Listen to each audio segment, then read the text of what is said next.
บรรยากาศตามทุ่งนาในช่วงหน้าหนาวๆสายลมวีวีก็จะประมาณนี้แหละพี่น้องมื้อนี้ทำน้ำผ้าเอาเขาหน้าปังที่กำลังเริ่มงอก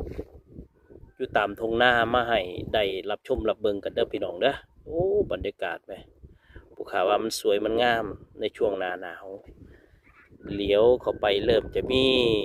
สีเขียวเดียวเลี้ยวลงตามทุ่งนาเนาะพี่น้องเนาะ สีเขียวๆเริ่มจะงอกกันแล้วล่ะนะครับอันนี้ก็คือบรรยากาศของตามทงไห้ทงหน้าบรรยากาศลูกทุ่งผู้ขาการนำผ้าเอาแบบนี้ละเด้อมาให้ได้รับชมรับเบิ่งกันย่างไปนำเบาสู่ฟังกันไปพร้อมสำหรับผู้ที่ชื่นชอบบรรยากาศธรรมชาติอากาศที่มันปลอดโปร่งเขาเริ่มเขียวเริ่มจะแตกสีเขียว